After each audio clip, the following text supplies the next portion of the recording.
afternoon session of the regular meeting of the Lane County Board of Commissioners. Today is Tuesday, September 24th, 2024. Welcome back to those of you who were with us this morning, and welcome to those of you just joining us for the afternoon session here in Harris Hall or online. We have a couple of items from our Public Works Division this afternoon, and then Commissioners' business. And so without further ado, we'll move right into Public Works, item 8A. And for anyone watching online, you can follow along the same materials the commissioners receive by going to the agenda and clicking the blue View New Material link embedded there. And first is just a pretty straightforward procedural first reading and setting a second reading and public hearing on ordinance number PA 1387. And this is in the matter of amending the Rural Comprehensive Plan to redesignate land from agricultural to residential, rezoning that land from E25 EFU or exclusive farm use to RR10 rural residential, and taking a, quote, irrevocably committed exception to statewide planning goal 3 and adopting a savings and severability clause. And I will turn it over to our capable senior planner, Shauna Adams, to give us a little more information about this item. Welcome. Thank you, Chair. Good afternoon, Commissioners. Again, for the record, this is Shauna Adams, Staff Planner for the matter before you, which is a first reading of Ordinance PA 1387. The ordinance concerns a privately initiated request proposing a minor amendment to the Rural Comprehensive Plan and a companion rezoning request with the taking of an irrevocably committed exception to statewide planning goal 3 to redesignate property listed at map 1903-16, tax lot 2701, from agricultural to residential, and to rezone that land from E25 exclusive farm use to RR10 rural residential. The Board of County Commissioners previously conducted a public hearing on this planning action on August 1st, October 31st, and December 5th, 2023, and then tentatively approved the proposal. The board's motion directed staff and the applicant to draft an ordinance with findings of fact in support of the board's tentative approval and to return to the board for a first and second reading and public hearing on the ordinance. In accordance with the board's directive, staff has prepared the ordinance for a first reading today, and staff requests that the board set a second reading and public hearing for October 15th, 2024 at 10:30 a.m. time certain. At the October 15th hearing, staff will provide a summary of the proposal and will be happy to answer any substantive questions you have about the proposal ordinance then. As this is a quasi-judicial matter, the public notice for the public hearing directs persons wishing to testify in advance of the hearing to provide testimony directly to staff, or persons wishing to testify directly to the commission to do so during the public hearing. We do appreciate your time and consideration for today's request. Thank you so much for that, Shauna. And I neglected to mention at the top of the meeting, we are 4 commissioners this afternoon. Commissioner Farr is absent, excused today. With that, are there any questions or comments for staff before I look for a motion on the ordinance as presented? Seeing none? Yes, Chair, I'm ready. Excuse me, just a minute. Commissioner Buck. I was just questioning, are we doing a public hearing today? This is just a first reading, and we are setting the second reading and public hearing if we approve this item in front of us. Yeah. I'm ready to make a motion. Chair, I move to approve the second reading of ordinance PA 13. I'm approving the first reading. Mm-hmm. Thank you. Yeah. Typo. You can just say yes. All right. I move to approve the first reading and set the second reading and public hearing ordinance PA 1387 to October 15th, 2024 at 10:30 time certain as presented. Is there a second? I'll second. Thank you. It's been moved by the Vice Chair, seconded by Commissioner Senega. Is there any discussion to the motion? Seeing none, I'll call for the vote. All those in favor, please signify with an aye. Aye. Motion carries 4-0 with Commissioner Farr absence excused. We have approved the first reading and set the second reading and public hearing for ordinance number PA 1387 for October 15th, 2024 at 10:30 a.m. time certain. Thank you for your time. Thank you, Commissioners.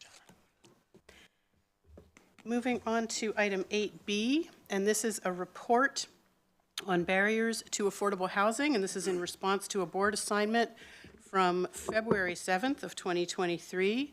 And Director Hurley, did you want to introduce our consultants? And then we'll have, I understand this is really their report, and staff perhaps another time, but I'll turn it over to you. Thank you for being here this afternoon. Yes, thank you, Chair. Good afternoon, Commissioners. As you're aware, we have an extreme affordable housing crisis here in Lane County with very limited available housing stock. Renters and home buyers, particularly first-time home buyers, are finding very limited options for affordable housing here in Lane County. So last February of last year, the board gave a board assignment to engage with the consultant to look at these issues. The board selected Howe Mann Consulting last December, and they've been working to prepare this report that they'll present to you today. Thank you. We'll turn it over to Mr. Howe. Good afternoon. Welcome. Thanks for being here. Thank you, Mr. Hurley. Chair Trieger and Commissioners, good afternoon. This has been a long time coming. My name is Kent Howe of Howe Mann Consulting. I live at 221 East 3rd Avenue in Eugene. Here with me today to assist with this presentation is my partner for this project, Jim Mann. In our final board report, the Howe Mann Consulting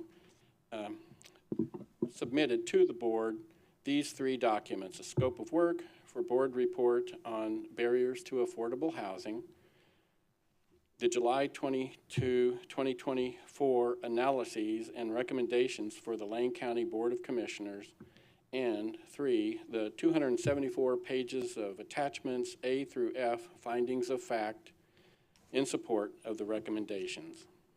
To address barriers to affordable housing in Lane County, we recognize that Oregon's land use laws require the large majority of new housing units to be located in city limits and urban growth boundaries where adequate levels of public facilities and services are available.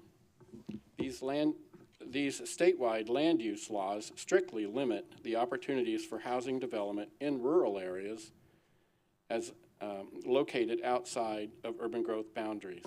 And today, we will present to you the facts and recommendations we developed in this effort.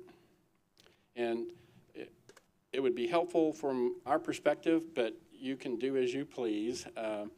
If you hold your questions to the end, I think our presentation will answer a lot of questions as we go through. But if you have something you want clarification on, don't hesitate to go ahead and ask us.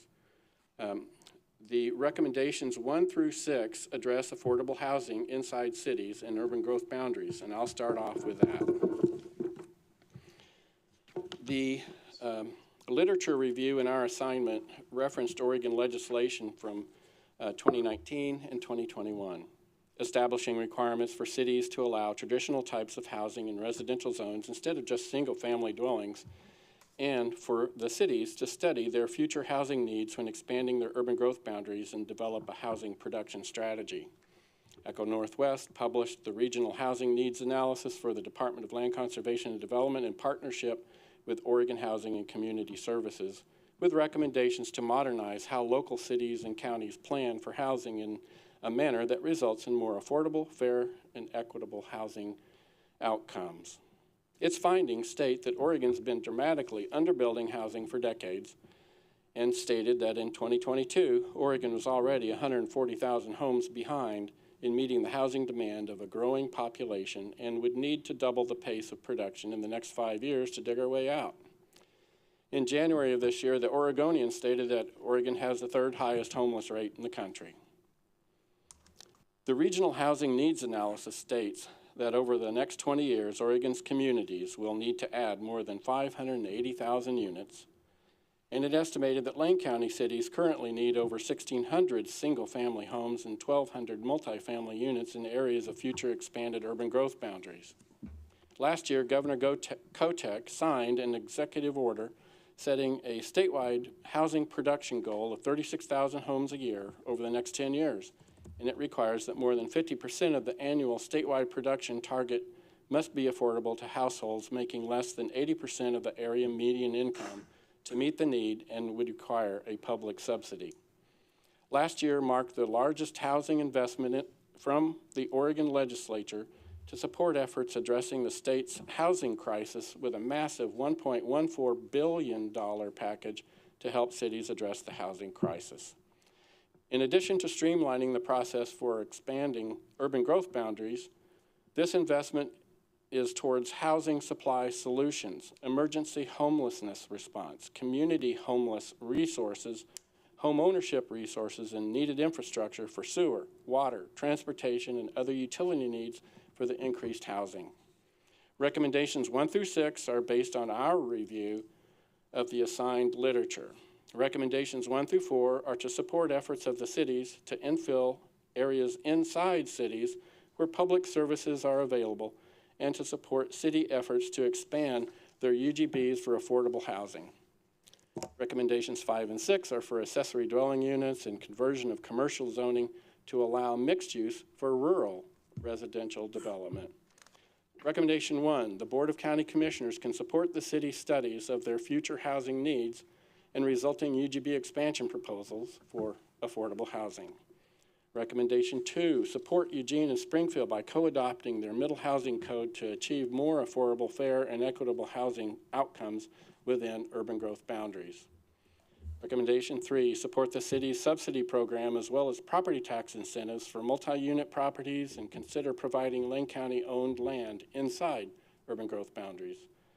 Support city's urban growth boundary expansion for affordable housing when consistent with the housing production strategy and subsidies.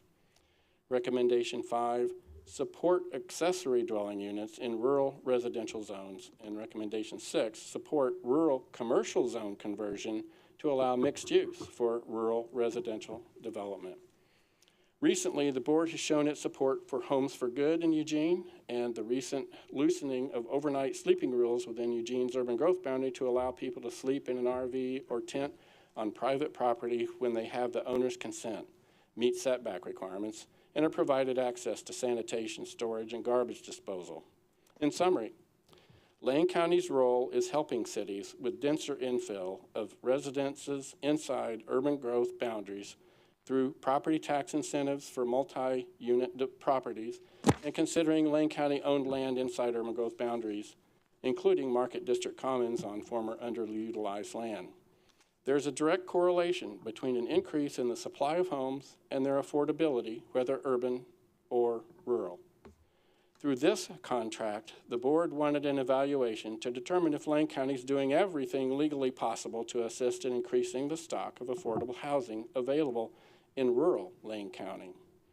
We were contracted to review state and local building and land use codes and permit review processes that may act as barriers to affordable housing. Lane County's strategic plan contains the following objective within the vibrant community's strategic priority. Invest in the land management division to ensure adequate and sustainable staffing levels and that resources are available to be responsive and agile in meeting current and future housing needs and customer service expectations. So, we interviewed interested parties, 15 land use attorneys, 13 land use professionals, 13 property owner applicants, all making applications within the land management division, 14 land management staff, and 4 of the county commissioners. We collected information about provisions of Lane Code and the land management division application processes to determine what barriers to affordable housing exist within the code, and by application of its provisions, what processes can be improved to speed the delivery and reduce the cost of rural housing. We found that the most fundamental requirement for housing is that it is authorized on a lawfully created unit of land. And one of the most controversial areas of code application is the legal lot verification application and associated land use appeals. Jim Mann will now present our findings in these areas.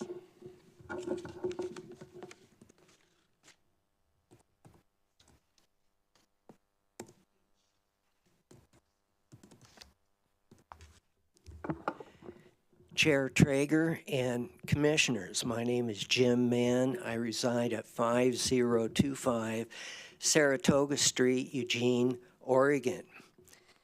Affordable housing in rural Lane County is affected by a complex mix of 3 barriers: land use regulations, economic factors, and bureaucratic factors.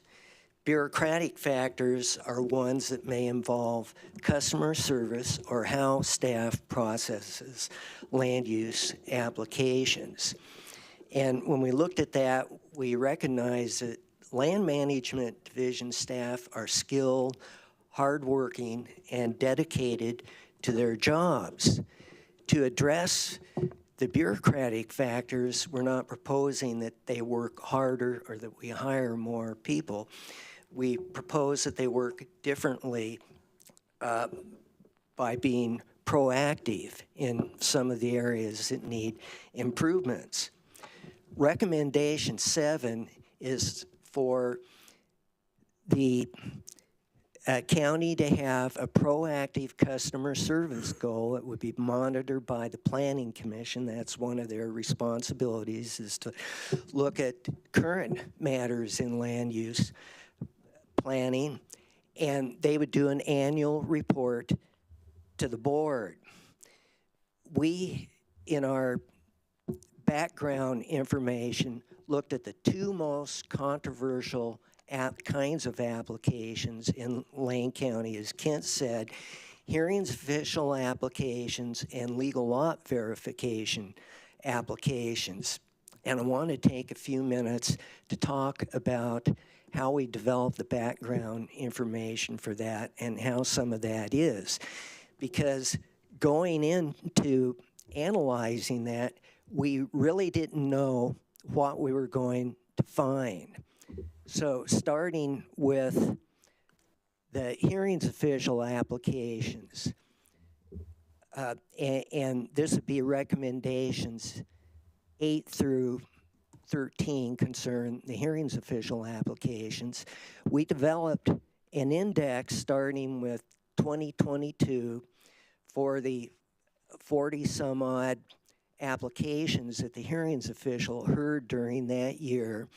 And in the index, we listed the kind of application, when it was received, who the parties were to the application. We listed the planning director's decision, what the substance of that was. We listed the hearings official decision, what the substance of that was. And then we notice when you're looking at the hearings official files for Lane County, the decisions go beyond the hearings official. There are decisions, appeals to LUBA and appeals to the Oregon Court of Appeals.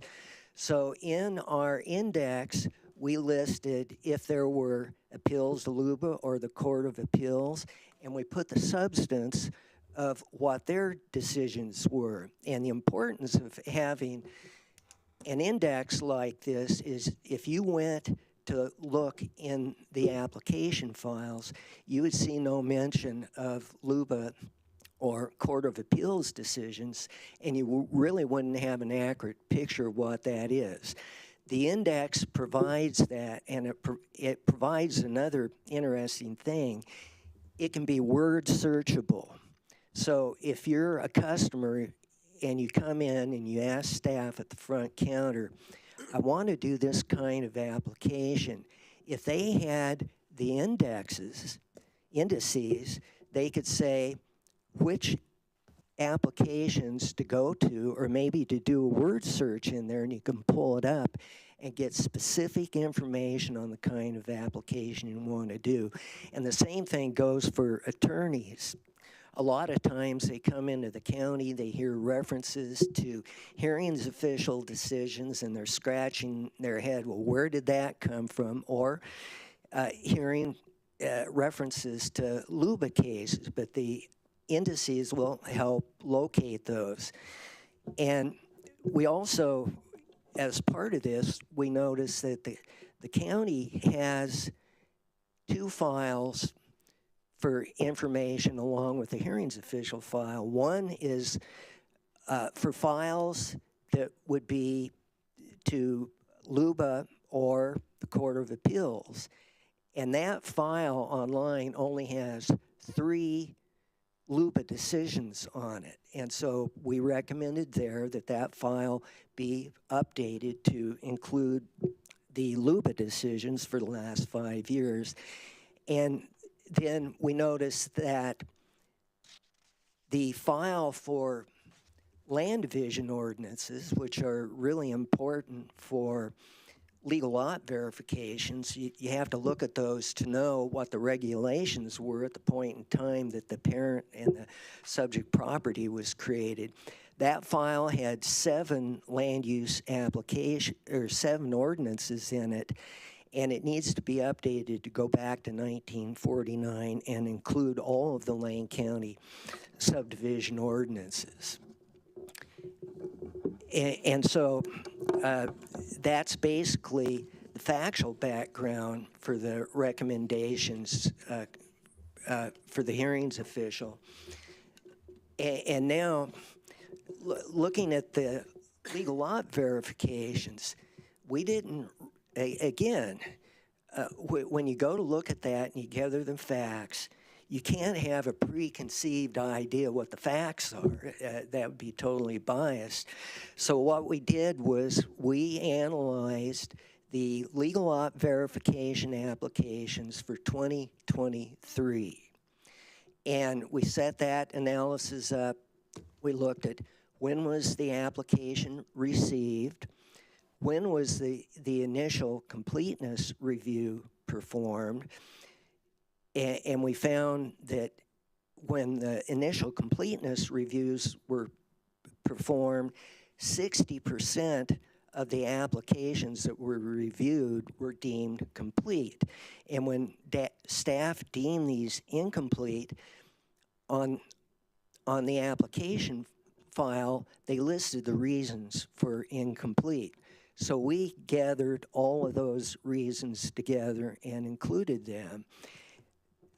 As part of our recommendation to update the application form, we would want the kinds of information that is missing from applications maybe listed in the application so the people would know they need to have that up front rather than waiting to the completeness review to find out.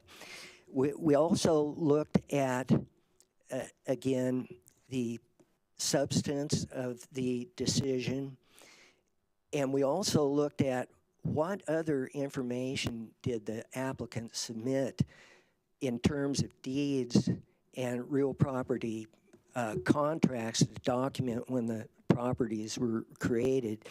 And right now, to properly get to that issue, it's necessary that the deeds for the subject property and the parent property go back to 1949 when the county first adopted land use regulations. And so we recommended when the application form is updated to include that information as well. And then there's one last item I wanted to comment on. That's recommendation 18. And this is one that has already been partially addressed. That was that the county hire a land use attorney to advise staff and the board in land use matters.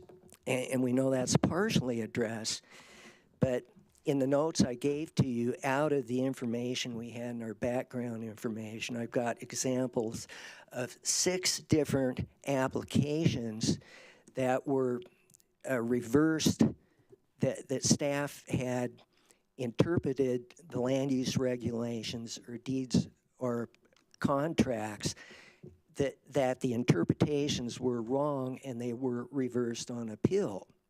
So part of our recommendation in number 18 is that now with the new person with county council, staff has to make sure before they do their decisions that if they've got interpretations that they run those by the county council rather than causing an appeal and reversal on appeal. That covers then recommendations 7 through 21.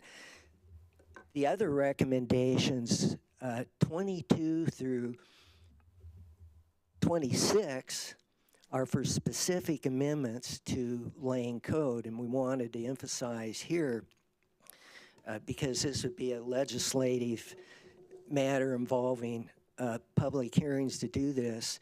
At the very outset, it's a board policy decision whether or not you want to proceed with those revisions. At any rate, if you did, there is some additional work that would be needed to update those for public hearings and to carry them through the public hearings. And even at the public hearings, they could be modified as well. And in order to do some of the work to put those in legislative format and develop findings, we would, what we see is possibly the county could put out a contract for someone to do that work, much like they did for us. But when you put that out, because it's going to involve a lot of legal analysis, you would want to make sure that it had legal counsel involved in the contract as well. There were two other recommendations, the last two broad recommendations for state legislation. And one of those involved what is a lawfully established dwelling. And right now, there are many factors that go into that, but we recommended possibly an amendment to the state regulations that if the dwelling has been on the tax rolls since the county's comprehensive plan was first acknowledged, and it would be different for every county, but for Lane County, it was in 1984. If it's been on the tax roll since then it could be deemed lawfully established. And the same thing would be true, well, what's a lawfully established unit of land? Another bit of legislation might include if it was created by deed or contract prior to the county's acknowledgement of the comprehensive plan, then it could be deemed lawfully established. And so that runs you real quickly through recommendations 7 through 26.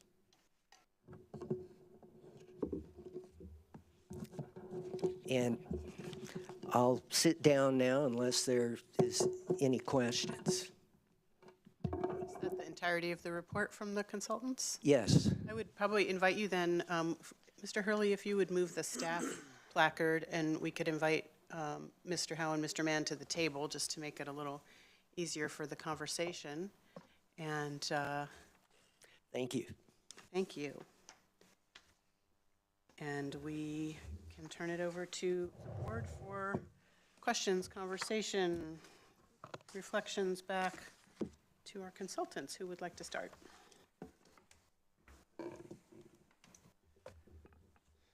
Commissioner Senega. Yeah, I'll got a couple notes here of the report. One thing that I've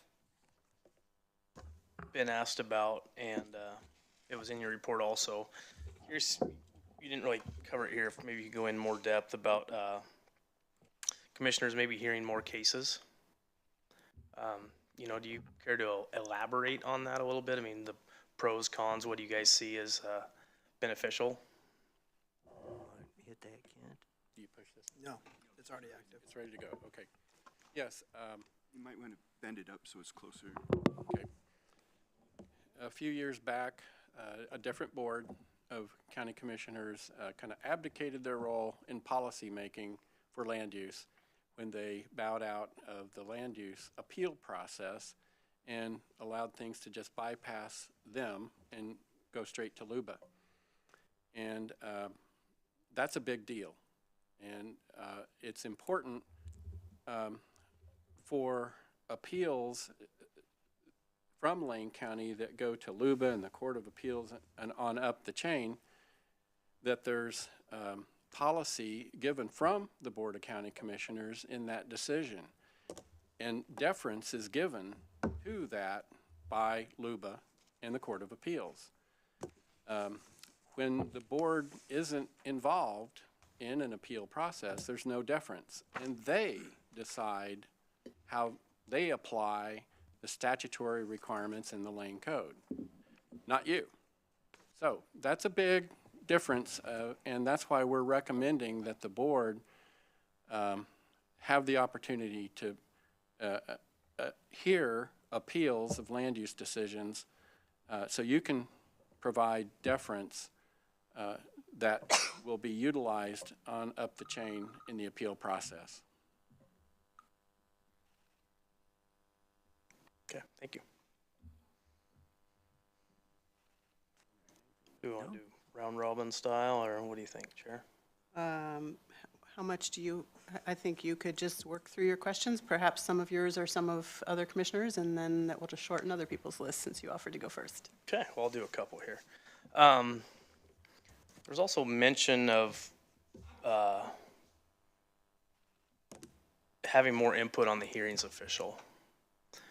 What would you, same type of question, if we're starting from scratch, we're here to for your input, what are the pros and cons of that? Well, the pros are a lot of times the hearings official decision is based on whatever interpretations the county has that may be ones that the board wants to weigh in on. And so if the board is more involved in that, that would be the benefit. And when you look at the election process for the board to hear those matters, there's a provision in there for even an applicant between the hearings official decision and well, there's a point in there even for the applicant to request a board interpretation before the hearings official decision, just to avoid having to come back afterwards. Okay. I'll do one or two more they're kind of tied together. So why did you pick the last 5 years for LUBA decisions? The last 5 years was because after a certain amount of time, the laws and land use regulations change, and then the decisions that interpret those change, and we thought, well, because of those changes, if we go back 5 years, that would be far enough. We could go back further if we wanted. Just a point of clarification, you said LUBA. Did you mean hearings officials or did you mean LUBA? Yeah, last 5 years of LUBA decisions. Well, yeah, 5 years of hearings official decisions. And again, we chose not to go back further than that because a lot of the decisions were based on laws and regulations that are no longer effective, and we can maybe start with a clean slate. Okay, thank you. Is that your whole list? No, but I'll think about it for a bit.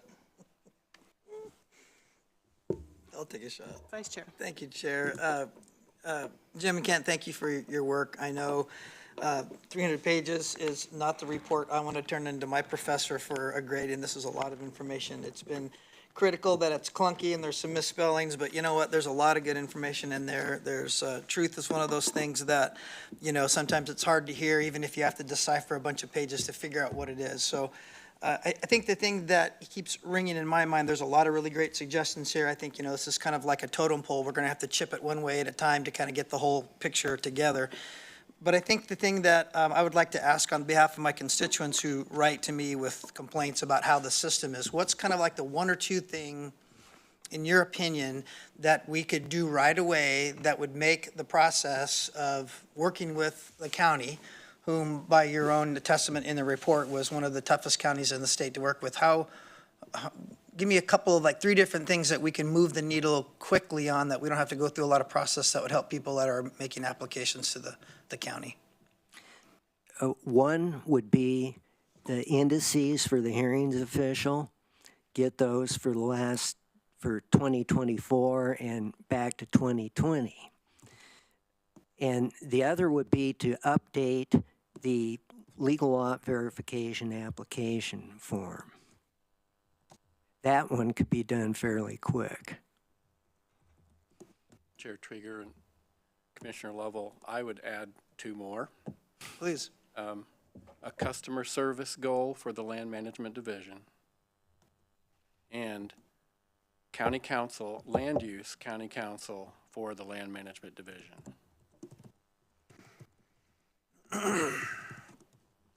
There's been some criticism that some of those kinds of suggestions would add undue cost to the department, which is already funded on a shoestring.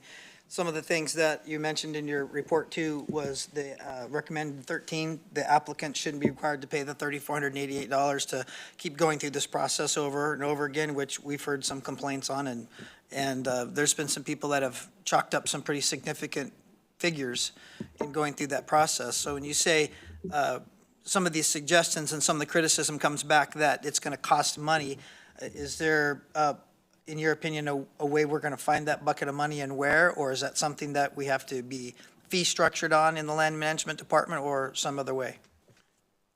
Chair Trigger, Commissioner Lovell, there's a balance that probably would happen, I think, if you adopted the other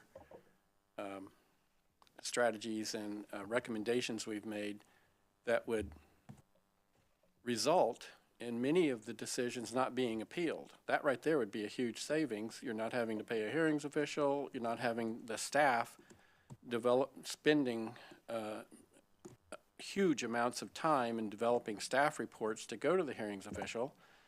So there'd be savings if the decisions were done correctly the first time, and that could be done by a county council land use attorney reviewing the staff reports of the planning operation. So that's one. Clarifying, if this is okay to go this way, you acknowledged one of your recommendations around a county council with land use experience was already met. I don't think that's any credit to your analysis, because we've had such a thing in place for, I'm looking to our Public Works Director, our Lands Management Division Manager, for As long as I've ever. 18 years. So you're acknowledging one of your recommendations has already been taken care of, but it's not in response to your analysis, it's practice. But now you're saying if we had a land use attorney dedicated to this division, it would save us money, but we already have that. I'm a little confused. Can you help clarify that? I can clarify part of that. You've had a land use council for the last 18 years, but in our analysis of applications going to the hearings official, either staff was not getting advice from the county council, or they got bad advice because of the reversals on appeal.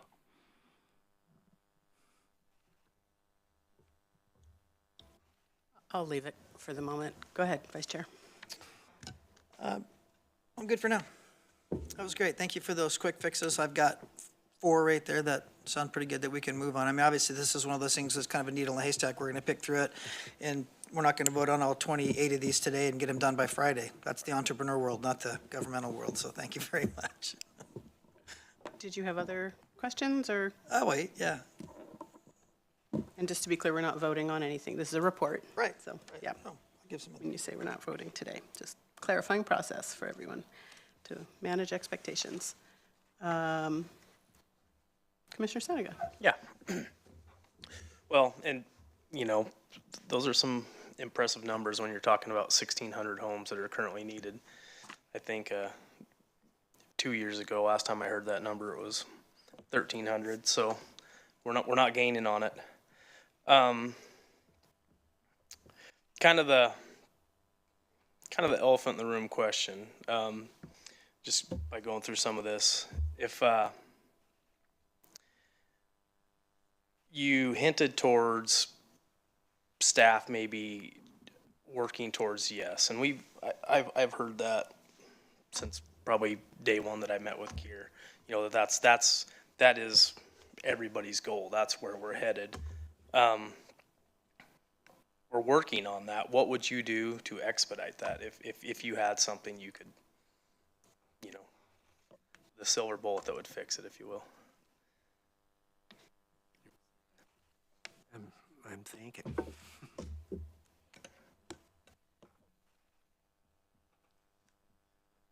I think it starts with a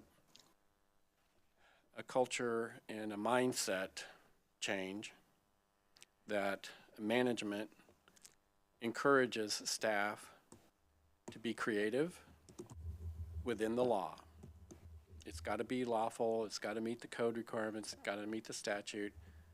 But instead of trying to find where there's deficiencies or things that aren't met,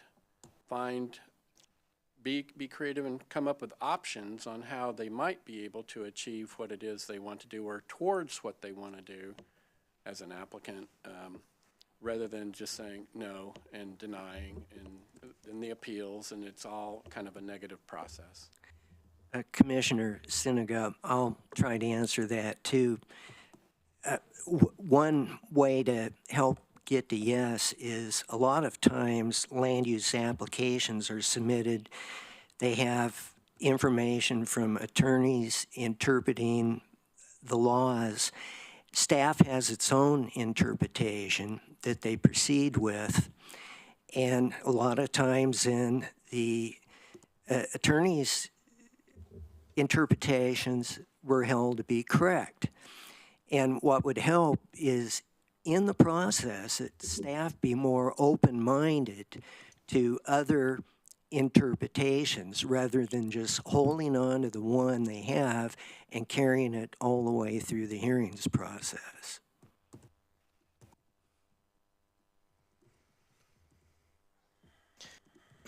Okay. I see where you're going with that. Now, to play devil's advocate a little bit, does that get us into more trouble with cases being overturned, or where do you think that goes as far as staff? And the cases that I've seen overturned were ones where staff took their legal position and that was found to be incorrect. And so it has to be that it would improve some application hearings to consider other points of view. And the hearings official has to do that. And a lot of times that's the reason they disagree and they overturn the staff decision. And Chair Trigger and Commissioner Sinega, it also goes back to the point we're trying to make that land use council, so that the planners kind of stay in their lane as opposed to getting off in a tangent on an interpretation that ends up ultimately being found inaccurate at LUBA or Court of Appeals. County Council can keep them in that correct direction, and it'll improve things in the long run. so it kind of goes back to the LMD staff having more support. They're good staff, they're knowledgeable, they're competent. They need some direction to be more creative and find options for applicants that are within the standards of the law, and have counsel that keeps them from doing it. If they don't have the counsel, then they want to go ahead and complete on-time applications and so forth, and so they start making their own interpretations that get them in trouble. And so if they'll get the counsel they need, they can make the applications, and everything is on time and accurate, and fewer appeals and happier customers.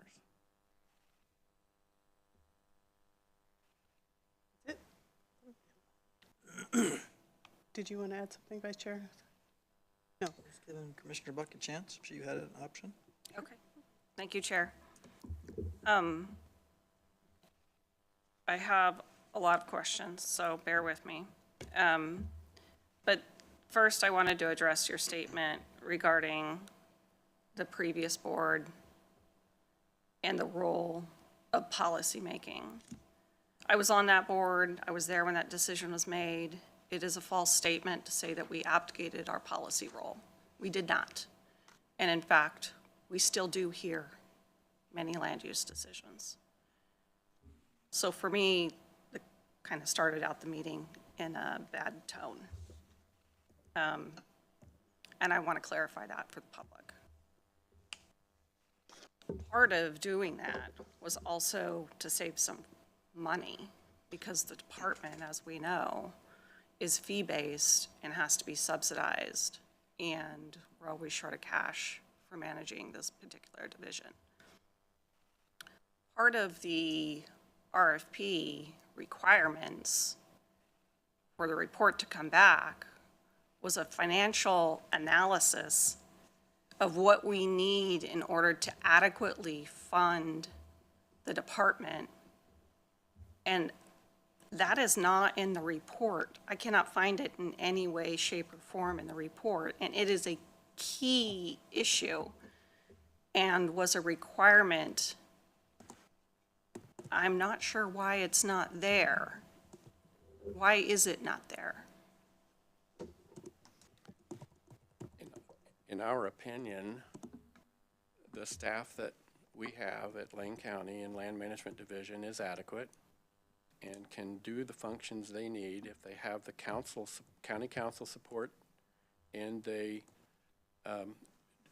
provide, as Jim has indicated, the hearings official decision records that go back and are easily accessible. Right now, you can't find out what the hearings official did on an application that's similar to what you want to do. The land manager just doesn't do record keeping that way.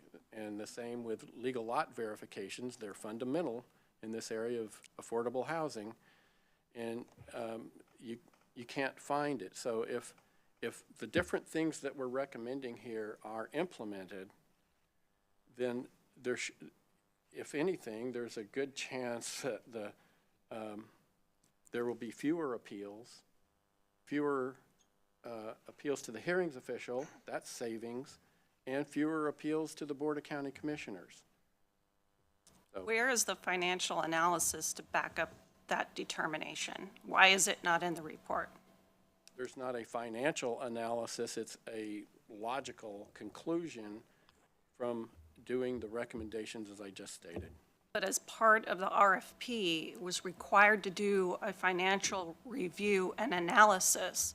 Just saying that doesn't provide us any data as a foundation to believe or not believe what you're saying.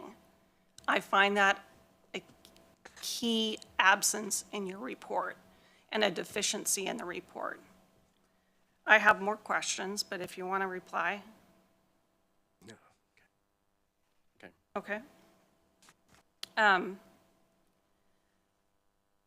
So as I'm looking through the findings, or recommendations, I should say,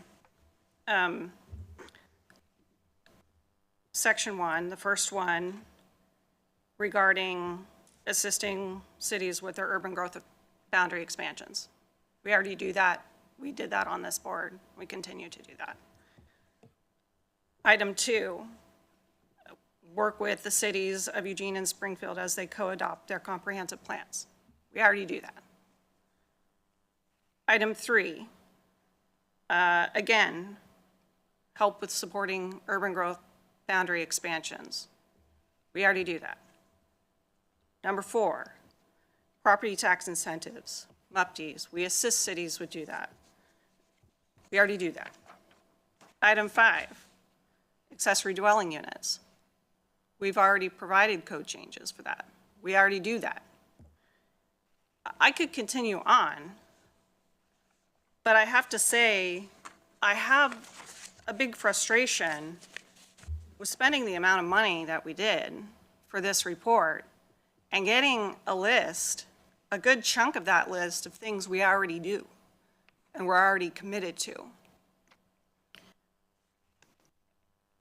And that's really unfortunate because what we've requested could have brought a lot of opportunity for things that are not stated in the report. Another question I have is, why did you only spend 15 minutes with our division manager when questioning what we could do to assist in affordable housing process? I would think that you would want to spend a considerable amount of time with the land management division manager and get ideas and incorporate them in here. And it's my understanding you only spent 15 minutes with him. Why is that?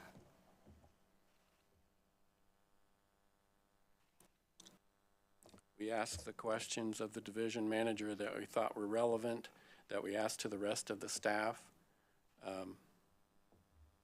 We got the information we needed and proceeded. I think that's a gross missed opportunity. Our staff have a lot of insight that they would have loved to include in this particular report, and you missed it.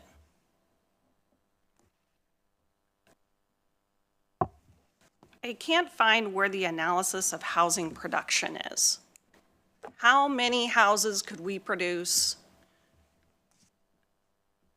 with changes X, Y, and Z to come up with the missing housing that we need in our community? Is there a formula or any data behind that in this that I may have missed? No, I don't believe so.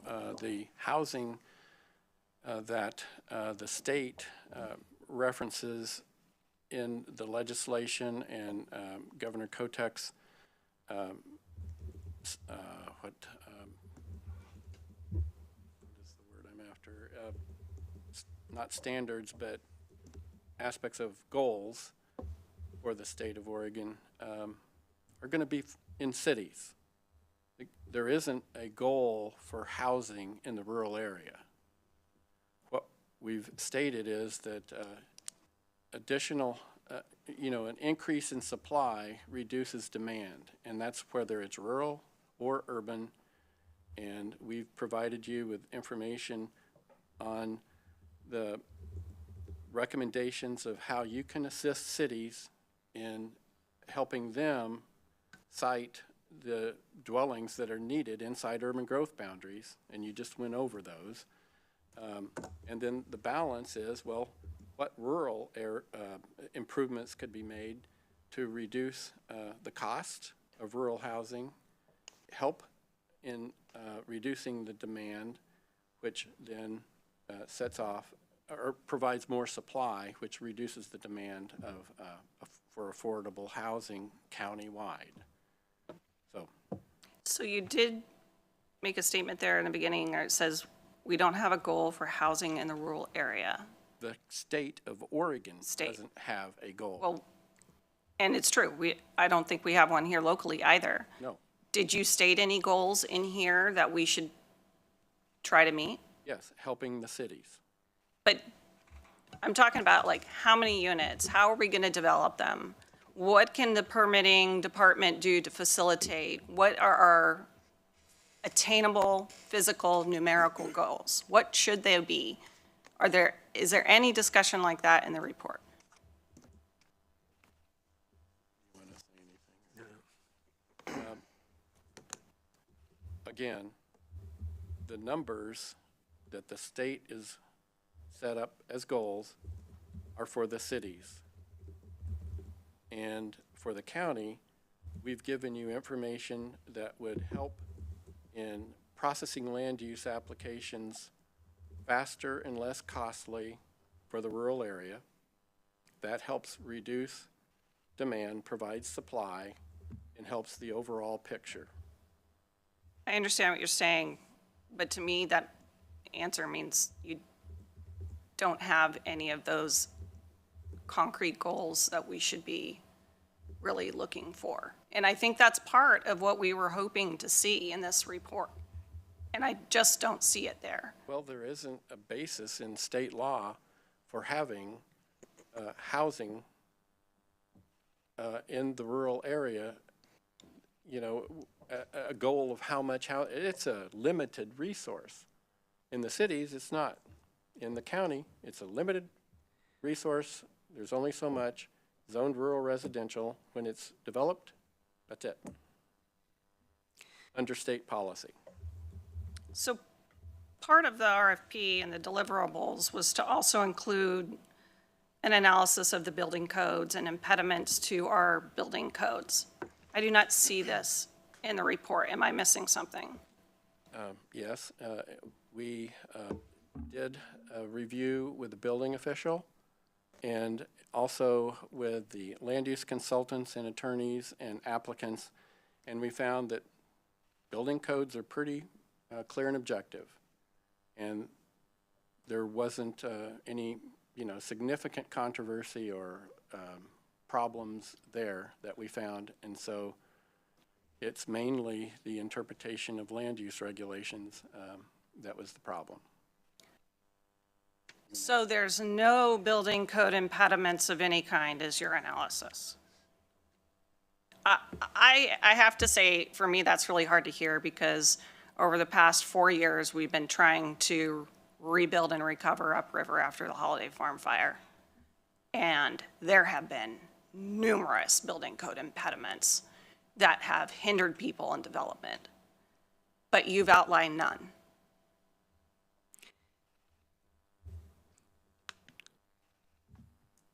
We did find when we talked at the hearings, the county building official, that he mentioned he meets with builders about once a week. They sit down and they have sessions. They talk about the building code. And one of the impediments of any code like that is if people don't understand it, and there's not someone there to explain it to them and work with them. And so we were satisfied that the building official was not making the building code an impediment. He was working with it and helping people to understand it. I think you might be missing the applicability to people, the mom and pops that are really trying to develop in our community. You had mentioned that you had interviewed private developers, land use attorneys, private landowners. Why did you not reach out to mom and pops, nonprofit developers? We have plenty of those here. We have Homes for Good. We have tenants that would probably be very interested as well. I feel like you focused on a particular segment of our community that develops without a holistic view of others in our community that are really working towards housing affordability.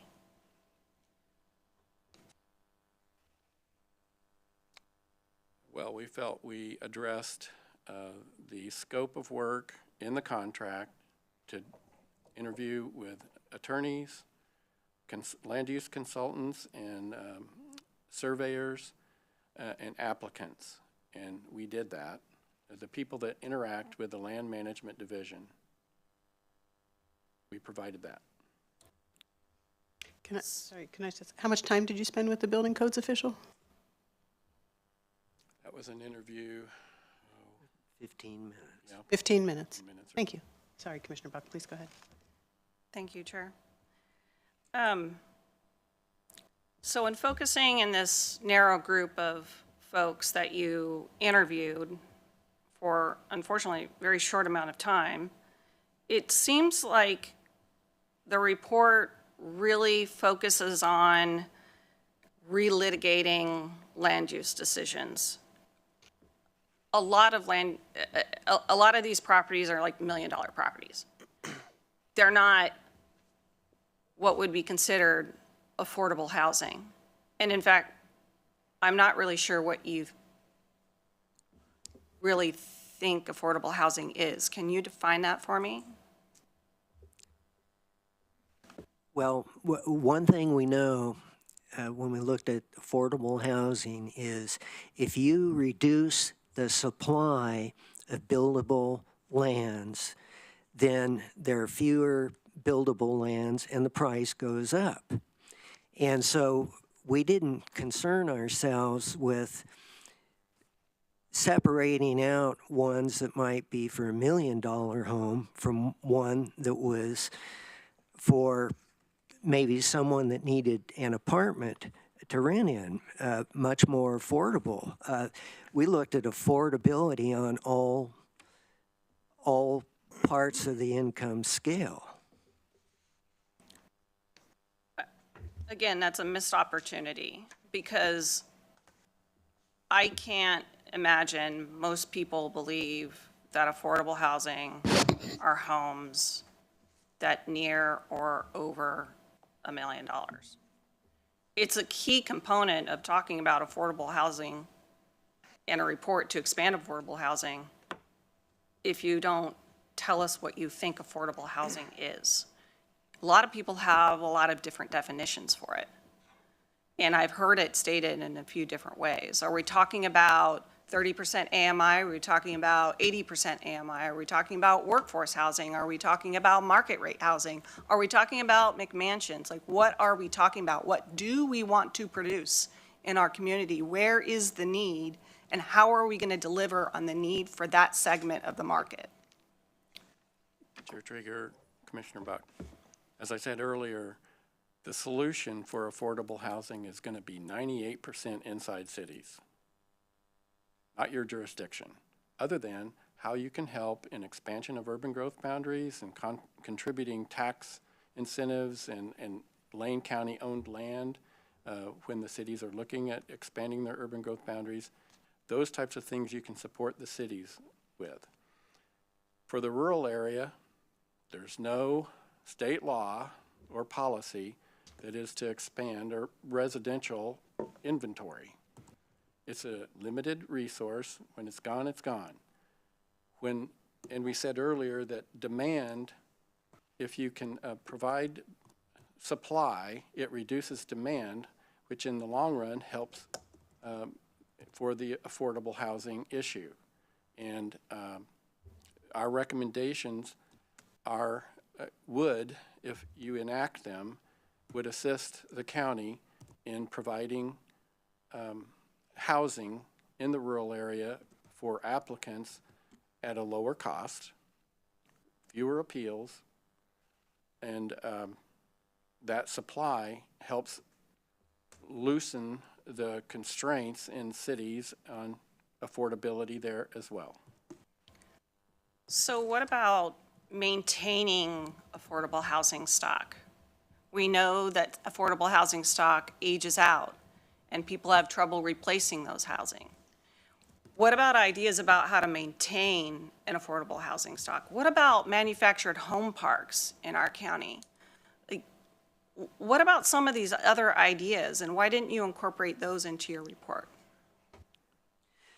Well, if we're talking rural Lane County, manufactured home parks are only allowed in certain unincorporated communities with public facilities and services. So there's a very narrow opportunity to do that. And the barriers are the land use regulations. Thank you. Yes, I'm very familiar. Okay, separate question.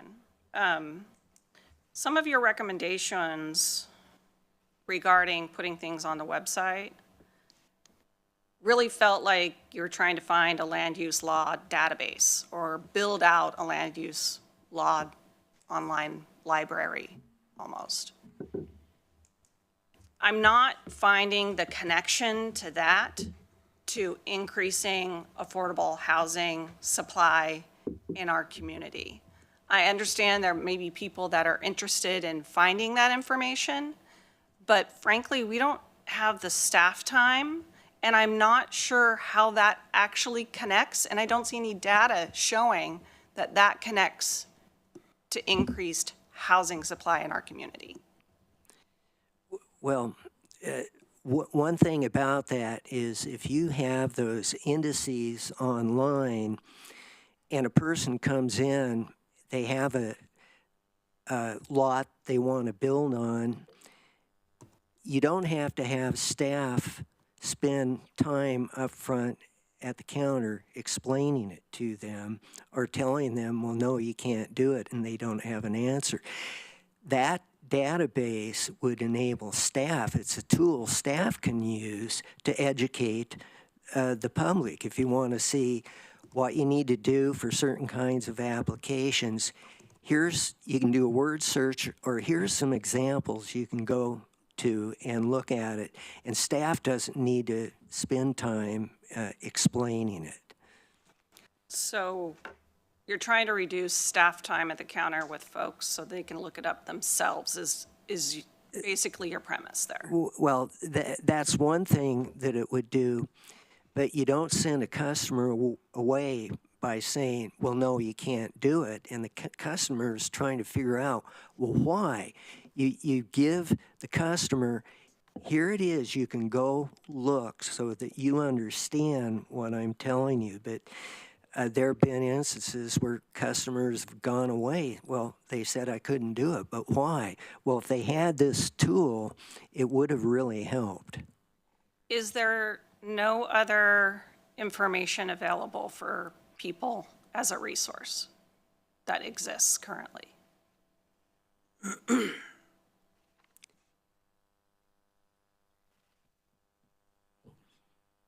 I see Keir shaking his head. There are handouts, but the handouts a lot of times don't cover quite a few subjects. Well, honestly, I definitely want to see people get the resources they need. But on some of these questions, I would really like staff's feedback as to what already exists and what we already do. Because I have a feeling there are resources that are not necessarily being mentioned. And I'm not into doing busy work for our staff. Like, if there's legitimate reasons we need to put some things online to help people, that's great. And we should do that.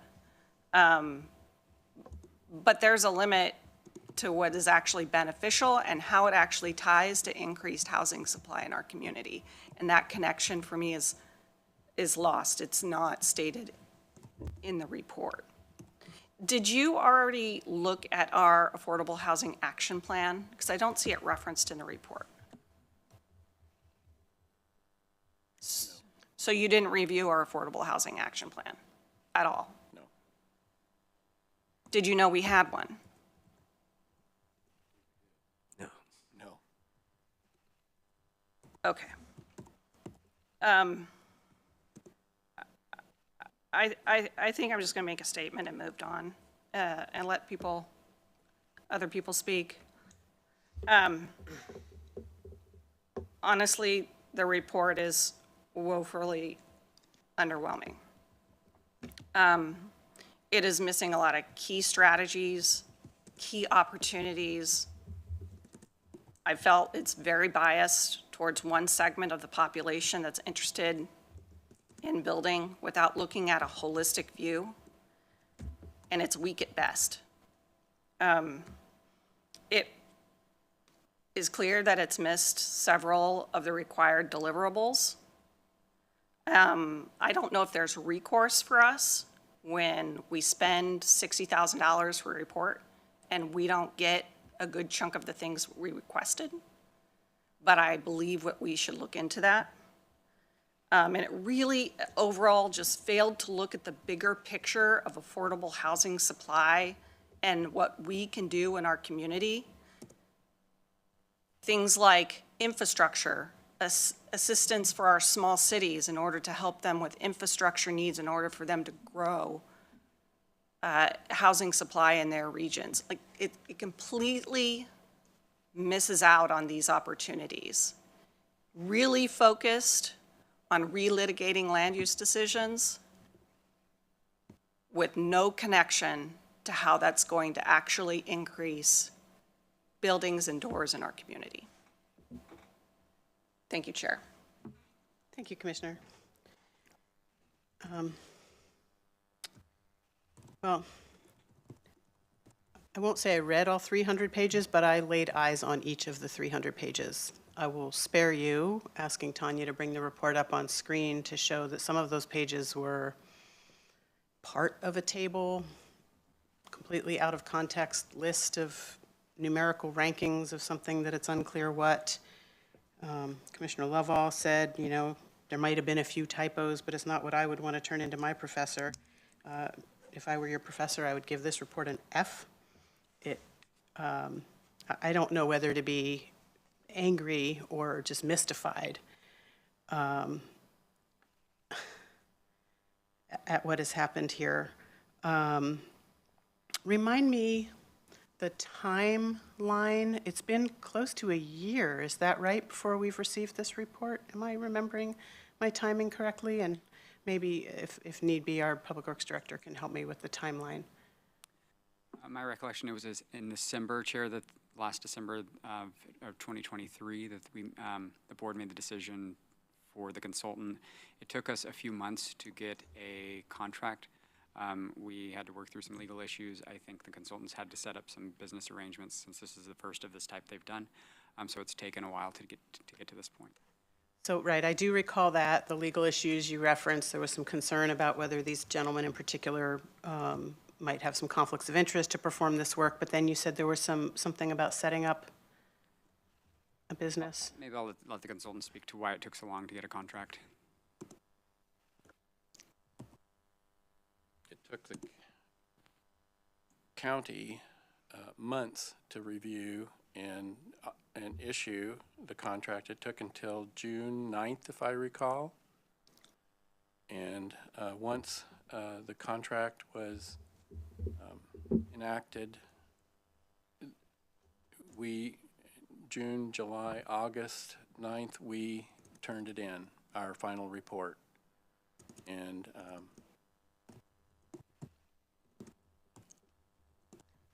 you have anything you want to add? I think it was, you know, we submitted our stuff, our information and proposal, and then it took a long time to work it through the county. Sure, it's I my have- recollection, we were waiting for large periods of time, but we could bring a timeline back to you when we.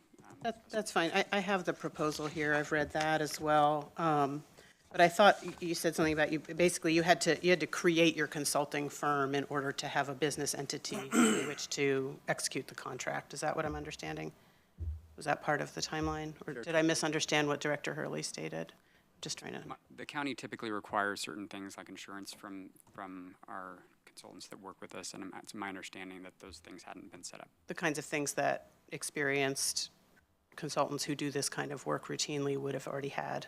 We had to wait for that to be established. Is that what you're saying? I would have expected that we would have had it in a reasonable amount of time, but we were waiting for a long period of time. Thank you. I'm going to ask again, I know Commissioner Buck got at this, but the actual scope of work and your response to the RFP is barriers to affordable housing, but there is no definition of affordable. And if I understood Mr. Mann, you were saying that you're talking about pricing is impacted by supply, but that's not the same as affordability. So again, a report that is supposed to help us understand the barriers to building affordable housing with no definition of what you term affordable. Is there anything else you want to say about that? No. And Commissioner Buck mentioned you didn't, you mentioned you met with several attorneys and applicants, but none of the nonprofit housing developers, again, of which we have many, including the county's own housing authority, Homes for Good, which, as I understand, is actually one of the, if not the single largest developer of housing within Lane County. No conversation with any actual builders or any of these developers that are building affordable housing. And again, no understanding that that we actually have a housing action plan which, if you had been aware of that and studied, you would have brought us a report with several things that get to what Commissioner Buck brought up, such as a land analysis. I appreciate, Mr. Howe, you mentioning that 98%, I'm not sure where that number comes from, of the housing development opportunities are within cities. So maybe you can speak to that statistic that you just threw out there. But even so, where's the 2%? Where's the analysis of available county-owned or other lands outside the UGB that are ripe for development? Where is the analysis and recommendations about how to prepare those parcels with the needed infrastructure? Did you meet with, you talk about working with the cities, which city planners did you talk to get input to provide more detailed recommendations to us about how best we could work with the cities, since that's one of your primary recommendations? Chair Trigger, we did not discuss with the cities. So no planners, no builders, Builders, no nonprofit developers of actual affordable housing, not in the cities, no. no reference to our own housing action plan, our affordable housing action plan. No definitions, really. No acknowledgement or connection to the county's equity lens. So you're providing us with recommendations that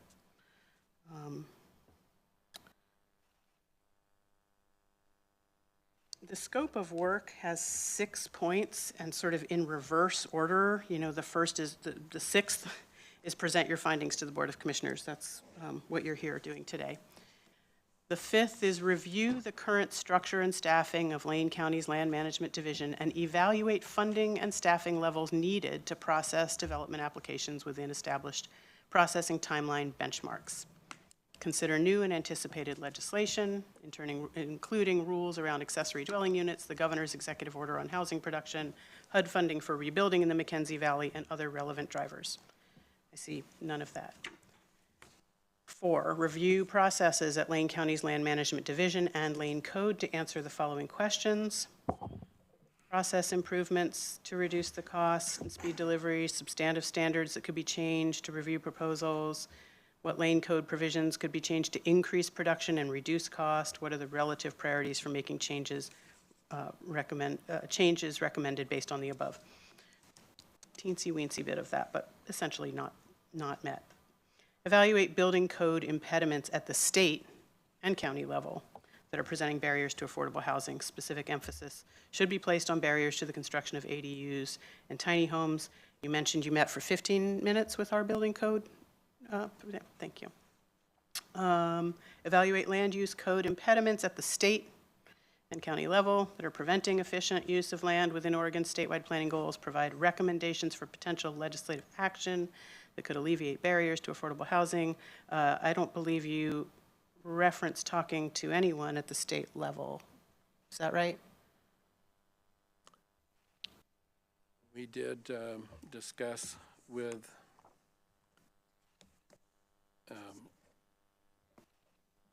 let's see, lobbyists at the state level, home builders. Is there anyone else? No, just that one. Yeah, home builders. And lobbyists at the state level. Yeah. And where is that reflect? Where are recommendations based on that input? Where is that in the report? You can get that to me later. And then finally, the first, again, working in reverse order, in the scope of work, conduct a literature review of background reference studies and other relevant documents / code as necessary to evaluate barriers to affordable housing in Lane County. The literature review, which again did not include our own affordable housing action plan, synthesize the information into a report of no more than 10 pages for delivery to the county. Has that no more than 10-page report been completed and we just haven't seen it, or has that not been? Report. It's embedded within these 300 pages. I missed that that was what that was. It is, in fact. Thank you. Chair Trigger, attachment D1. I see that now here as a starting list of previous studies. So I see that list. I don't know that I see a synthesis of the information, but I'll go back. My eyes were fairly glazed over by the time I got to that part of the report, I will admit. Can I ask what you believed was the goal of this board in asking for this report? I stated that in my opening comments. Let me see if I can find those. What did I do with it? I got one here. Well, that's just the literature review. Here you go. Kent? Hey, yours? The very open thing where it says, Madam Oh. Chair.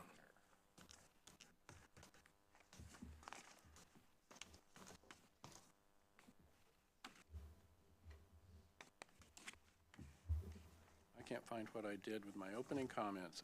State your question. Well, maybe again, off the and top of your head, your Yeah. best, since you've been working on this for a long time, I would Yeah. imagine you have a pretty good understanding of what you thought was the goal of us asking for this work. Here we go. Yes. To address barriers to affordable housing in Lane County, we recognize that Oregon's land use laws require the large majority of new housing units to be located in city limits and urban growth boundaries where adequate levels of public facilities and services are available. These land use laws strictly limit the opportunities for housing development in rural areas located outside of urban growth boundaries. And I stated that through this contract, the board wanted an evaluation to determine if Lane County is doing everything legally possible to assist in increasing the stock of affordable housing available in rural Lane County. We were contracted to review state and local building and land use codes and permit review processes that may act as barriers to affordable housing.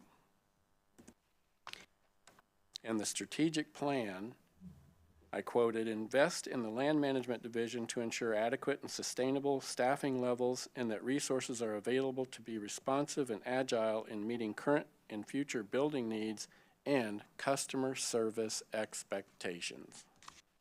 So we interviewed 15 land use attorneys. It's an extensive interview that we did. It's all the land use attorneys that practice in Lane County that come to the land management division.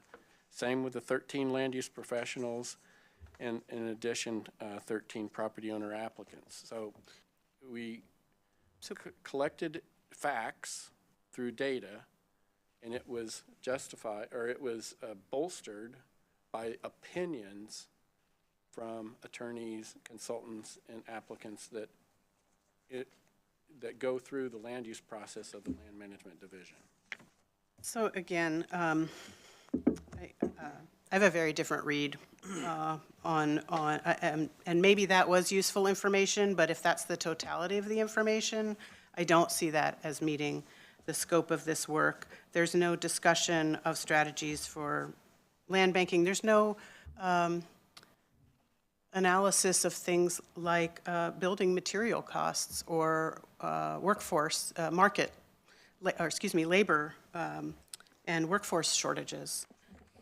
Any number of contextual factors that create barriers to affordable housing is not in any meaningful way analyzed, let alone presented to us with recommendations for how we might address that.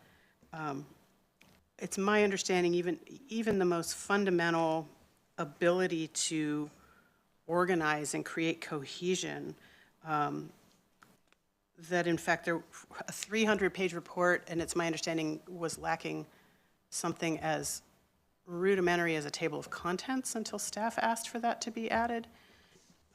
Just to me speaks to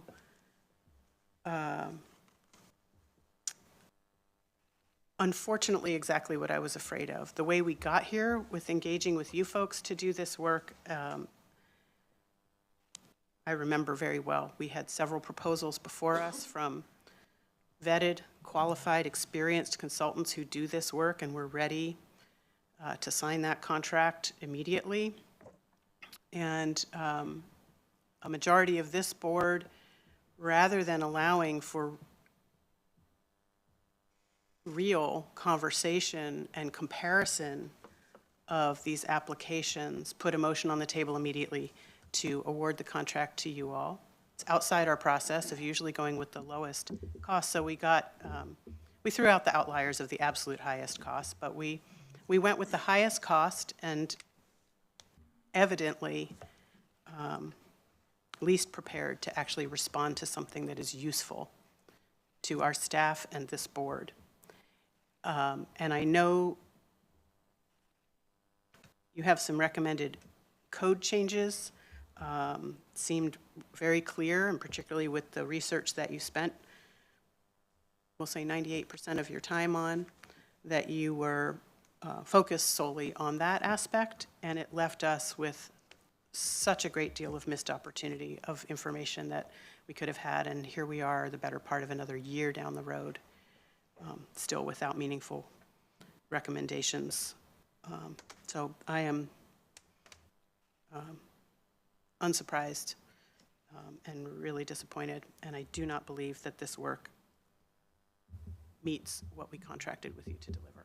I see you wanted to make a comment, Mr. Howe? Chair Trieger, we collected information about provisions of lane code and the Land Management Division application processes to determine what barriers to affordable housing exist within the code, and by application of its provisions, what processes could be improved to speed the delivery and reduce the cost of rural housing. That was per contract. That's what we did. That is one aspect. It is not the totality. I think Well, it's through the sorely lacking. Mr. Buck. Thank you, Chair. I missed a question, and then I have a suggestion or an ask of the chair. Who helped you with the rewriting of the proposed code, or did you do that yourself? We had proposals that we'd gotten from land use attorneys. Did you get proposals from anybody else? No. Who were the land use attorneys? Dale Riddle and Bill Close. And that's it? Yes. Thank you for sharing that. Chair, I know we might want to do some more rounds, but I would really like to hear from staff in their response to this. As would I, if they're ready, and I know it wasn't part of today's presentation, so if there's even some top-line response, or if there's a plan to come back, I would leave that to staff, but I agree. Commissioner Buck, thank you for asking the question. Thank you, Chair and Commissioner. We would like that opportunity because this is a 300-page report and we were short on time already for today. We would like to ask to prepare ourselves to come back and provide a response. I would say I agree with you that we've struggled to figure out how this meets the scope of work. In addition to not having a table of contents when this document was presented, it wasn't laid out to show clearly how it met the scope of work. So we asked them to provide something that was added to this front part of the report that talks about how different sections meet the scope of work. I still believe that's insufficient. There are things that we agree with in the report, but as you mentioned, Commissioner Buck, most of those are things we are already doing. And we feel that the rest of the recommendations really don't show how it connects to affordable housing. I also question their definition of affordable housing. So there are a lot of things that we are trying to do at Land Management Division to meet the needs in the community and provide customer service, and I would like the opportunity to come back and present that to the board. Thank you. Anything else from the board? Yes. Vice Chair. Thank you, Chair. Well, friends, thank you for enduring that. I know that wasn't easy. I appreciate your patience. And I have just a quick little response to the staff coming back for a rebuttal of sorts. I think it would be fair if you're going to do that, then both parties should be at the table at the same time to be able to figure out what each party is saying. I don't think that the board is playing fair ball to have the staff come back and have the last word. So that's just my own personal opinion. Secondly, let me get to the meat of why I think this points to where we need to start going. Here's the thing about housing. There's not one smoking gun that's going to fix the housing crisis. I'm the only person in this room who's still building housing. I'm in this game today as we speak. So I think maybe my opinion might have some weight here. The culture of the mindset that you said, Mr. Howe, is something to be created within the law. I think we do suffer some culture issues in our land management department. We've seen that consistently. I think that's something we all can work on. I think that's a positive thing we can do. I don't think it's a negative thing. I just think we need to get some people who are mom and pops, and that was the total of most of what I read in these examples. These weren't developers, builders, out-of-town people making skyscrapers and apartments. These were people who had a 5-acre parcel, whom they bought with their life savings or they inherited from their family, who wanted to build their dream home on it. These are mom and pop examples that you put here. So I have issue with the thing that you didn't consult mom and pop. So let's just put that out there. Help us get to yes has always been our mantra since I've been here. I haven't been here that long. But yeah, you know what? I don't want to restrict people's property rights. I want us as a county and as a staff to get to yes. I want us to offer any assistance we can to them. I think some of these suggestions were, as my colleague Commissioner Buck said, were things we're already doing. But you know what? Sometimes when you're coaching a team, you need to get back to the basics and remind them of why we're here. We still tackle a certain way. We still pursue runners a certain way. We still do things a certain way with our cities and counties that we need to be reminded of to continue in that lane so that the basis and barriers for housing don't get restricted. So I agree with those first 6 items that you mentioned to remind us of. Thank you for that. Commissioner Buck, you said the key issue is to find ways to finance the department. I don't think that was in their scope of work, and I have struggled to find anyone in any department on any issue as I've been a commissioner to tell me how we're going to finance stuff. Right now, we're in a public safety task force initiative that we're trying to figure out how to finance that. My highest priority as a commissioner, next to housing.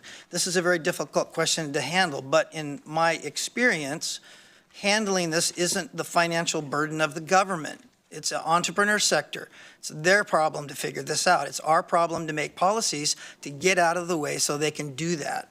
I don't know if that's our question to even answer.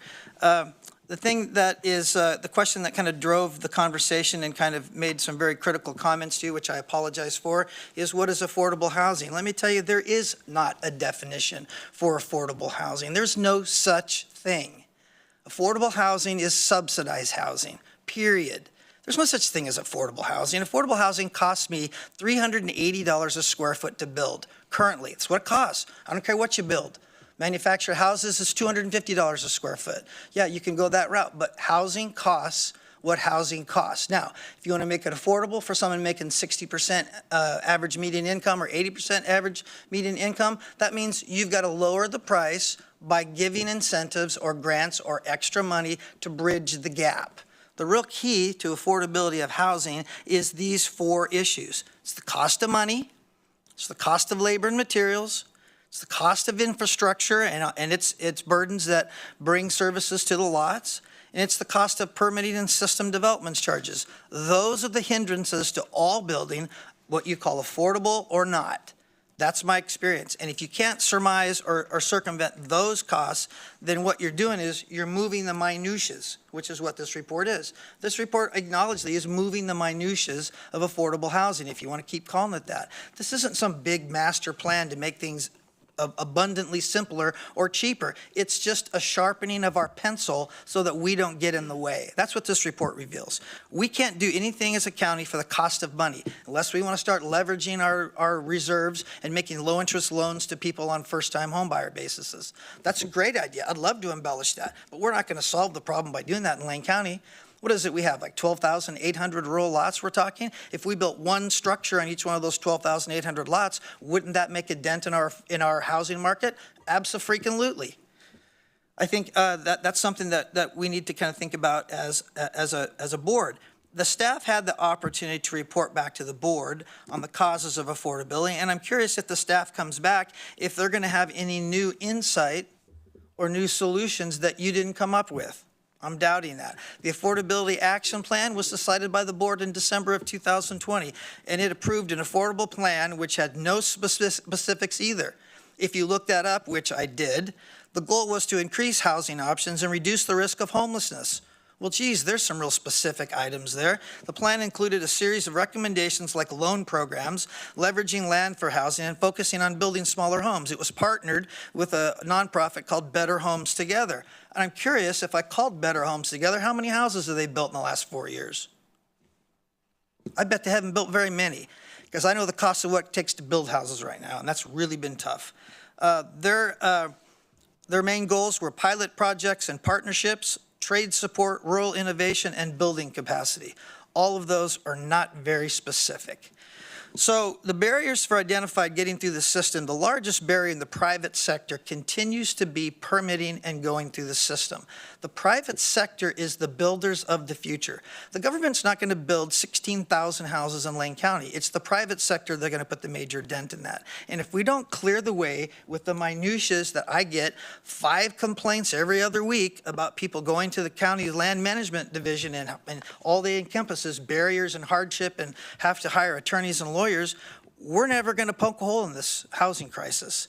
So I'm curious to see what staff's going to come back with their specific suggestions that I haven't seen squat done in 5 years.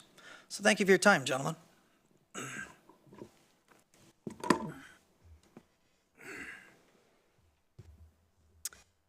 I think that concludes this agenda item. Thank you for your time. Thank you for being here.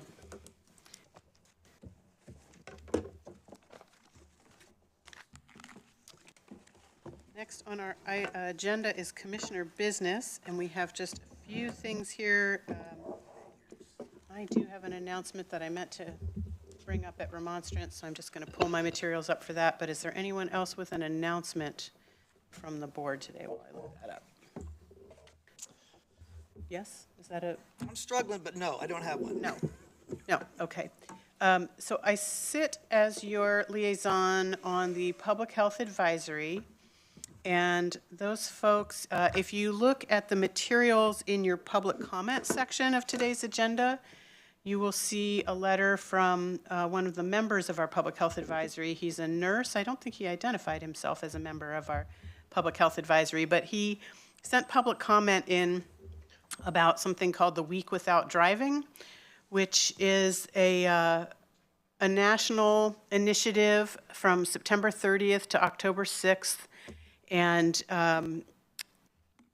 the idea of this is to get a sense of how our transportation system is so reliant on personal vehicles, and yet a third of Americans don't drive. And so the initiative is focused on increasing awareness and understanding of what it's like to not have access to a car, which might help us better work together to build a more connected transportation system that meets everyone's needs. So the National Week Without Driving is September 30 to October 6th. The Public Health Advisory Board of Lane County supports this effort and will be following up with all of us with some additional information if we want to learn more about how we can get word out about this to our constituents. This is an equity-focused event and highlights the fact that a third of Americans do not have access to a personal vehicle. And the goal of the week, National Week Without Driving is to increase understanding and work together to make improvements in our transportation system.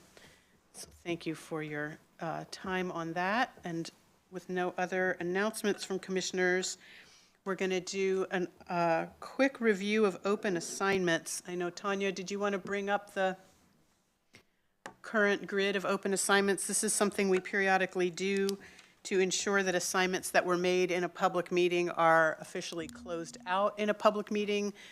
Sometimes staff, it's evident that an assignment is completed, and so it gets closed by staff. So this is a chance to just be affirmative. If there are assignments we have not yet had met enough to close them, and also to remind us of what is still open and standing that we are waiting to conclude. So Tanya, do you want to walk us through this, and then the commissioner that made the assignment can remark on it? Is that the best way to go about it? Yeah, and I believe we should have directors in the room. I've gotten a few updates from directors that weren't able to attend today, but hopefully we have updates from people in Harris Hall, but I don't have eyes on that. So Great. Yes, thank you. We were just joined by Chief of Staff Judy Williams and our Policy Director Steve Adams. So if staff wants to preface this or give us any guidance on what's most helpful to you, we're all ears. Okay, then let's just go ahead and start. The first one we have is discuss committees, structures, and frequency of reporting back to the board. And what has been decided on, and if what needs to be decided on is if this is working, is utilize the commissioner's response to public comments and or other issues and remonstrance, as well as announcements under Commissioners' business on the agenda to give updates on committees. Commissioner Buck.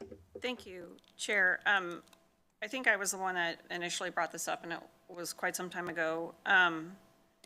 This was really meant as kind of a way to bring back updates to the board as a whole from our individual committee assignments. We, of course, don't have the bandwidth to go to every committee for every person on the board. And I thought it would be a good idea to at least have somewhere on the standing agenda for us to give a little spot update on the committees we were just in the last week or month or something like that. I think it's stuck here because it was going to be something that the agenda team reviewed, and I don't know the status of that. Great, thank you. Yeah, I do recall the conversation. And is this related specifically to the committees that we, as peers, assign out our, so some are mandated, some are standing committees, Right. and who's the liaison and who's representing the board? I think especially with our mandated committees, we should probably figure out a way to make a standing quick update from the commissioners that serve on the mandated committees. So unless there's some specific idea or input, we can take that back to the agenda team and figure out a way to incorporate that. Thank you. So that should stay open then? Yep. Does that satisfy, Tanya? And do you have a note about that so we can talk about how to incorporate that into agenda setting? Yes. Thank you. Okay.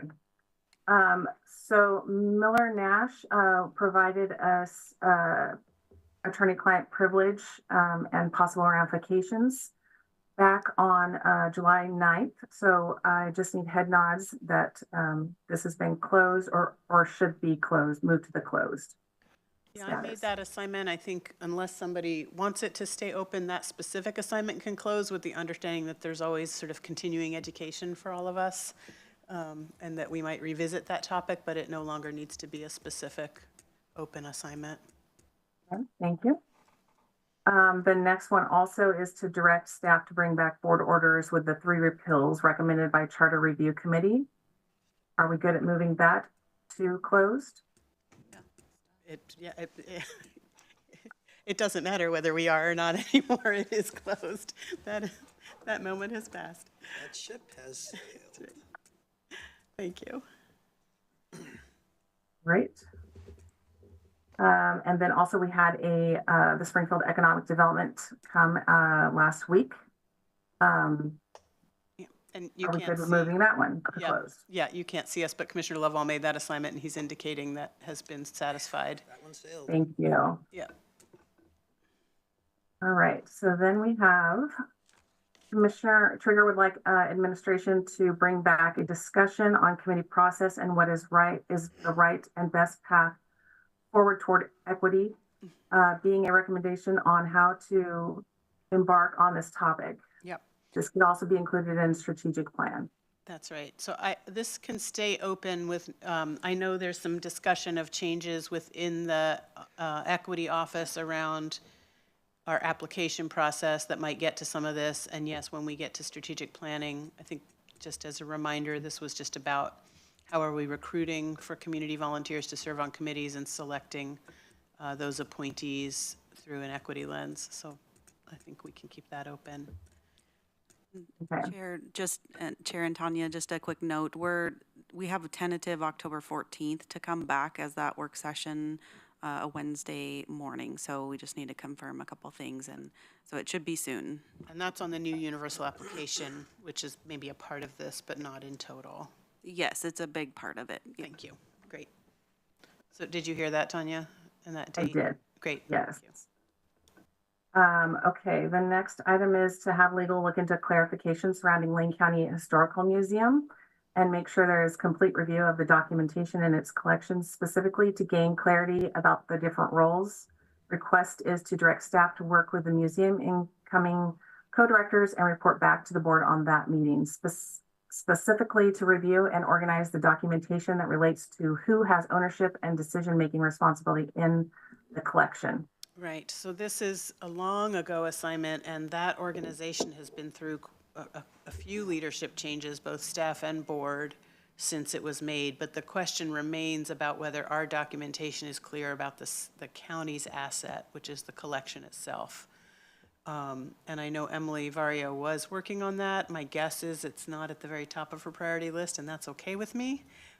And she is still working on that. So that is still in the works, and it is still an important clarification for us about a county asset, I think. So just keep it open with no urgency. Great, thank you.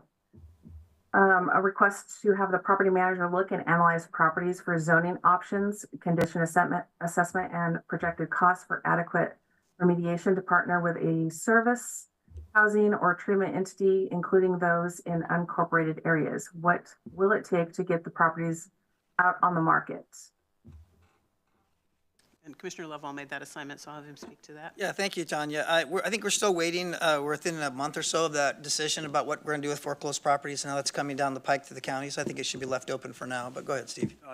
Chair and Vice Chair, yes, there is a work group, a legislative work group working. This was an issue that you'll recall from the Supreme Court ruling. Hennepin is the case that kind of held this issue in abeyance. There's a work group working now to propose legislation for the 25 Oregon session that would provide universal statewide guidance for how to dispose of tax foreclosed properties. So this could free up some stuff later on. I'd just like to keep it there for a placeholder for a few more months. That'd be all right. Super. Thank you. The next item is to request to coordinate protocols about the role of commissioners in providing for the safety of staff and stakeholders. This was Commissioner Buck's item, and I see Judy Williams wants to say something, and then I'll see if Commissioner Buck wants to add anything. Thank you. That was going to be my ask for clarification. So what I remember on April 2nd is when this item came forward as this specific board task. On April 16th, the board adopted new working agreements, which they worked on with a facilitator. That following day, April 17th, there was a kind of a special board meeting around safety in general and what specifically happened related to one incident in particular. At the end of that 17th meeting, there was another board assignment related to specifically kind of taking the next steps with the working agreement. So yes, related to safety, but I think operationalizing the working agreements that the board had just adopted. And two, kind of how do you hold each other accountable? So there's a draft proposal in the works, and I think a little bit of my time has been taken away with some of the charter review work and making sure that we meet all those deadlines on the charter amendments and getting those to the ballot. So my next goal is to finalizing that agreement with the facilitator, finding two retreats, one focused just on commissioners, one with commissioners and staff, and really the goal to have every January, as you know, you adopt kind of routine protocols around decorum. So having some time to have like a new package prepared to you each January that you review and approve if you have any changes to that. But speaking to the decorum aspect, but also speaking to the roles of commissioners, roles around safety, and kind of have that as an annual agreement and document that you are able to discuss routinely. So a lot of work happening on it with a future goal of continued annual conversation. But specific to this request made on the 2nd, I feel like that particular assignment is closed, knowing that we're still working on kind of next steps, but happy to either further clarify that or keep it open until we have the work done with facilitator. I'd prefer to keep it open because I don't consider it closed yet. It's my understanding we were going to continue to work with our consultant on this. I'm glad to hear that there's some work going on, and I completely understand that some other things got bumped up in the priority level. But it would be great to be able to conclude this before the end of the year, and if we're gonna be, ensuring that we can provide this in our January, you know, statements, our laundry list of things that we include in the first of the year. I think we need to get on it because it may take more than just one meeting. And the safety of our employees is just paramount, especially after hearing from our county clerk earlier today. And these are working agreements that would be between commissioners and our actual employees. So, but I want to just note that safety issues are a little bit bigger than that. So I'd like to keep this one open.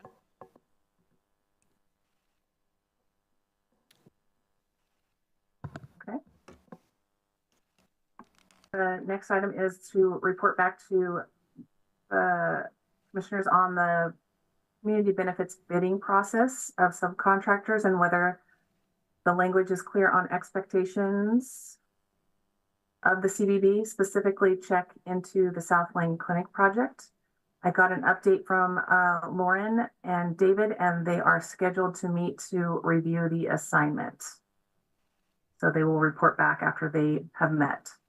Okay, great. That's helpful. It's my understanding they met with the folks that brought this to our attention about some potential issues with sort of some unscrupulous subcontractors that we had concerns. We wanted to make sure we protected our projects against those practices, is what this is specifically related to. So please do keep it open. Thank you. Okay.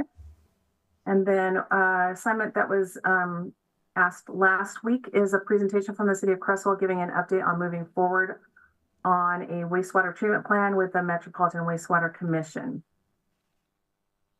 And an email was sent to Jason Harris on 9/18 with that assignment, and we will be reaching out to City of Creswell to schedule a future presentation for the board. Great, thank you. I think it's great to see this list shrinking. Staff has plenty going on, but it's also good to see a mix of commissioners asking for some specific topics to come back for discussion. Anything from staff on existing open assignments? No, seeing none, then we will move into if there's any future board assignment requests.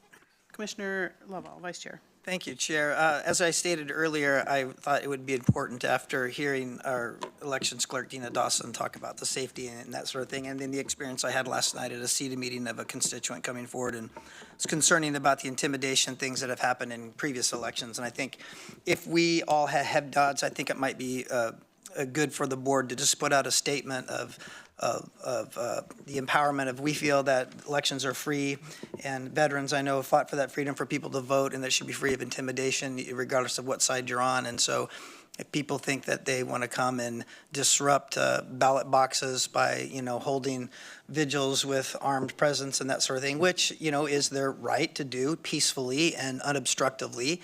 But I just think it's important for the board to just put out their position on that, and would like head nods to see if you're interested in doing so. Thank you. Yeah, and I think I see nods. We have a very skilled public information officer who's great at putting statements together, and I'm sure if she wants to check in with you to make sure what she puts together is getting at it. I know she frequently puts just updates about elections out and reminders about the integrity of our elections process, but I think this, as an elected body who all relies on an elections division doing its work to even be here, it's an important opportunity to make a statement about, because the way we conduct ourselves and what we say about the operations of Lane County, people notice. So I appreciate you bringing that forward, Vice Chair. Great. So review of assignment. Well, and we have that. I'm assuming that you would like to see that in time for this election, so to have it come back to the next meeting would be the most appropriate time for us to be doing it. Good, awesome. Yes, please. Yeah, and do we need to adopt it as a board action, or is it simply a matter of working with chair and vice chair to work with our PIO to put a statement out and then put it out? How do we do You'd that? want to make sure it's approved by you, Yeah. and certainly working with the chair and the vice chair. Okay, If that is sufficient to you all, great. it'd be a matter of whether or not you'd want that formal vote to, have that, give the community an understanding that you are unified in your thoughts here. Yeah, great. Well, then with that, is there any other business before the board? Then seeing none, at the sound of my gavel will be adjourned. We are down next week, so we will be back here in Harris Hall at 9 a.m. on Tuesday, October 8th. And with that, we are adjourned.